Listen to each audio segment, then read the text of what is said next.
There's a mistletoe on the mic boom. Distancing! Distancing! No, throw it! Ugh.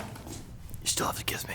Oh, and take note, guys, there's not gonna be a Techlinked on Wednesday, but we will be back on Friday with a special Christmas episode. Ooh. It's beginning to smell a lot like Christmas. Jingle my bells. There's smells associated. There have been plenty of subpar game launches, but Cyberpun 2077 may go down in history as one of a handful to spark an actual lawsuit over a fiasco of a release. A report has indicated that this isn't even a suit that will be brought by customers over a defective product. Instead, this looks like a suit from investors who felt misled by CD Projekt Red. One New York-based law firm that focuses on securities litigation has already put out a press release saying it's considering action against the studio and is encouraging investors to come forward. This weekend, CD Projekt Red's stock fell by 15% after Sony announced it was yanking the game from the PlayStation Store. So I hope you put your money in a safer investment like Bitcoin. Man, Bitcoin. So pumped. Still hodling. So far, AMD has only released 3 CPUs in its new Ryzen 5000 series, and although reviews have been very good, they're slightly more expensive than we've been used to for Zen chips.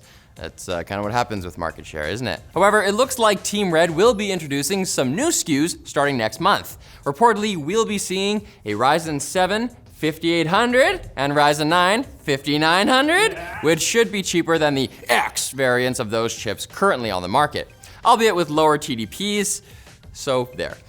The other 2 SKUs are the Ryzen 5 5600G and the Ryzen 7 5700G, which both have integrated graphics, hence the G. Are they worth another G? G-Unit! Yeah, although those ones look like they're more for OEMs than DIY builders. So it'll be interesting to see what the pricing is, you know, if we're ever able to actually buy them from someone that isn't a scalper. But you know, aren't all corporations scalpers? Aren't we all scalpers deep down?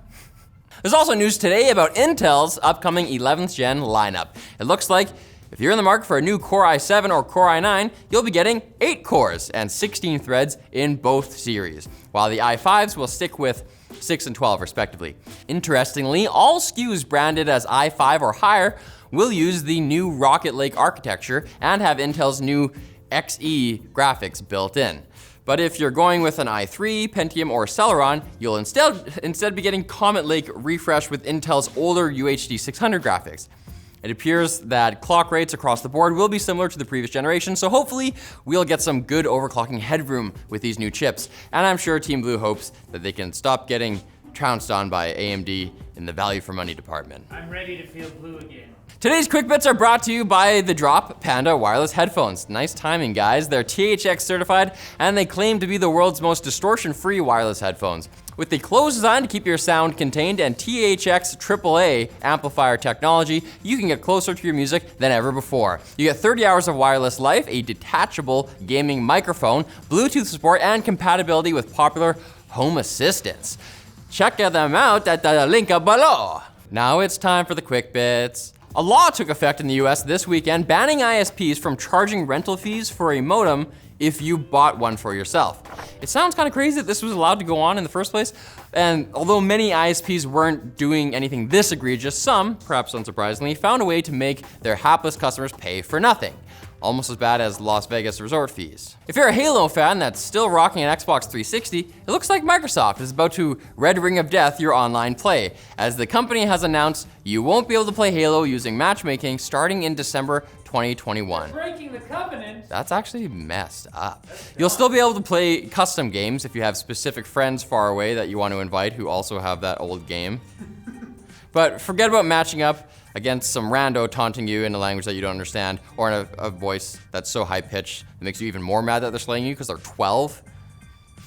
I'm upset. OnePlus has a new phone concept simply called the 8T concept that features a color-changing back panel.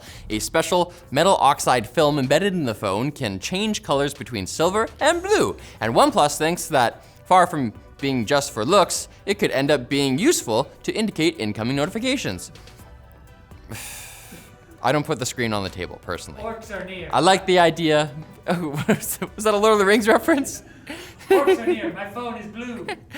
It's Sting. You've seen it before. If you're an Apple fan in California, don't plan on visiting an Apple store anytime soon, as the company has shut down all of its stores in the state due to, guess what? The pandemic. Which one? However, you can still pick up gear you've ordered online, and you can also come in for any appointments you've already made. Those legacy appointments. No word on when the stores might reopen in earnest and allow people to put their grubby little hands on everything once again. I really missed it. I just go to swipe.